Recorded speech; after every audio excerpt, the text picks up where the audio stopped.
Hello stitchy friends, welcome back to my channel. My name is Olivia. My channel is called Long Live the Stitcher, L-I-V, Long Live the Stitcher. And this is my channel where I show you my cross stitch and my various cross stitch projects. This is my fourth video and it's going to be a very short one because I am showing you a very specific finish and a specific finishing technique that I kind of learned along the way. So if you've been watching my channel or following me on Instagram, my Instagram handle is the same as my Flosstube name, Long Live the Stitcher.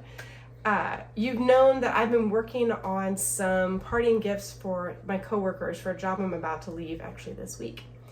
I finally finished them. They are bookmarks. And I'm going to show you the bookmarks I've made, and then I used two different finishing techniques on them. One of them that I liked and one of them that I will never do again. And I want to show you both so you can make an informed choice when you go to make your own set of bookmarks. So this is an example. These are the bookmarks that I've made. You may have seen pictures of these already.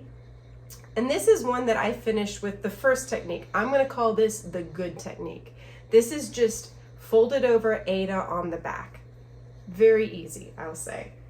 And then this bookmark is another one I finished, but I did it in a different manner. I used microsuede on the backing of this one. This finish we're gonna call the not so good technique. Dare say maybe even the bad technique. But I'll give you a chance to take a look at the stitching on the front because this is a stitching channel after all. I do think that the stitching on all of these came out really well. I think this one might be my favorite. I just love these. And I also stitched the monogram of the person. This one got a little wonky when I was stitching on the microsuede. So it's not quite as flat and even as I would like it to be, but it's colorful just like the person that it's going to. So I'm gonna show you, actually, why don't you come on in and take a look.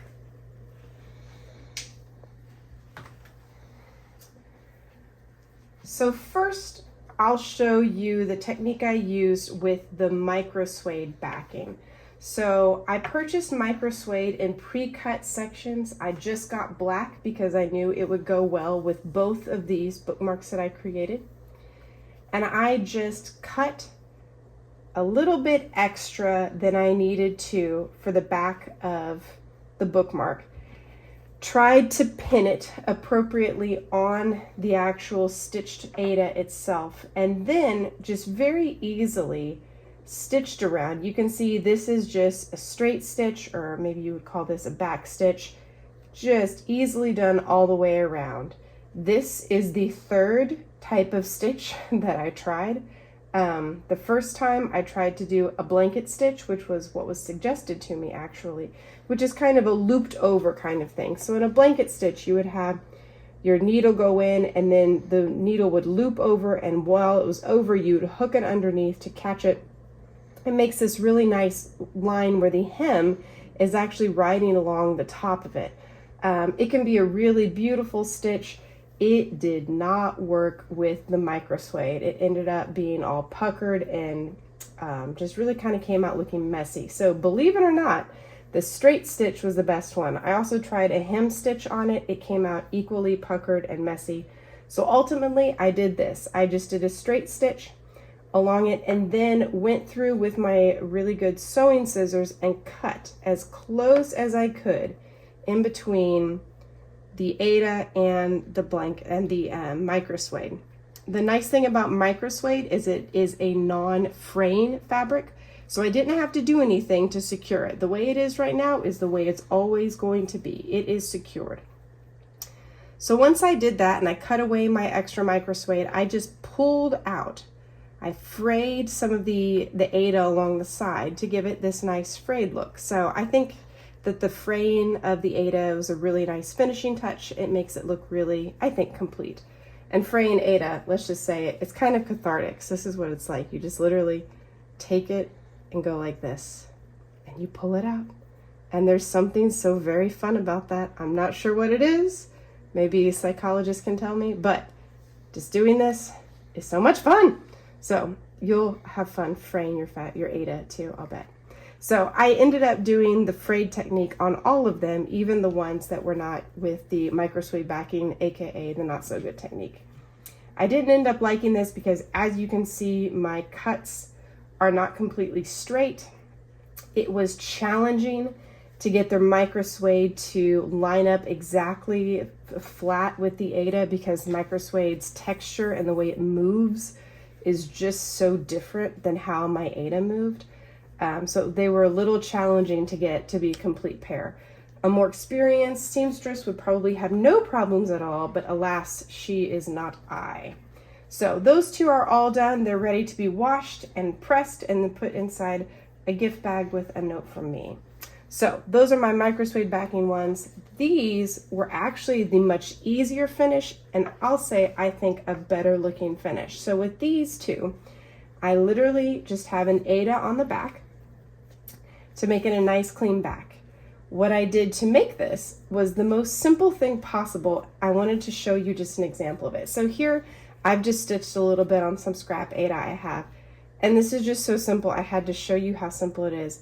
I literally just folded over the Aida on itself. I gave myself plenty of room so that way I had room to stitch along the side to create the border, and then have a little room to fray it because the fraying is so much fun. So we'll give it just a little bit extra room. And then I literally just lined it up as best I could. I made sure to use one of my dollar needles. So I can't remember if this is a tapestry needle, but it is the less pointy needle. So I take my less pointy needle, go through the hole that I'd like to use. So let's say I'm gonna have it line up here, and then just carefully line it up with the hole on the other side. And it takes a little bit of working at it to get those holes all lined up. So you kind of have to open it and then kind of peek through. Eventually, once you get a few of those in line, they line up a lot easier. But regardless, this was a really quick way to finish. It took no time at all to be able to go around fully to get those stitches. So this one, I finished with just a straight cross stitch, no muss, no fuss, all along the sides. This particular pattern already had a border here, so instead of adding another row of cross stitch along the border, I just cross stitched a straight line across the top and then added just a little straight stitch in even intervals along the side. So it's not really noticeable, I think. And it made still a very even pattern along the back. So you can see the stitching on the back, which is no problem because you've got your stitches all lined up. Everything is nice, even, and neat. The other thing that makes this finishing technique so good, in my opinion, was how stiff they are. So because you've got two pieces of Aida just back to back like this, stitched together, you've got heavier stitching on this one side. They're stiff, you know. They're not very floppy. They are like bookmark texture. They feel heavier like a bookmark. So I think this finish is really good. I'm planning on working on, well, I am working, I started them this week, some bookmarks from me of a bee pattern that I think is oh so cute. And I'm going to use this exact same technique. I liked it so much. I'm going to experiment with it though and use some cut ribbon to run through. I think it'd be really easy to just, while you're doing the looped over, put a piece of ribbon in there that you like and then stitch it into place just as you're going through your stitching, just like you're a human sewing machine, putting it right there in place.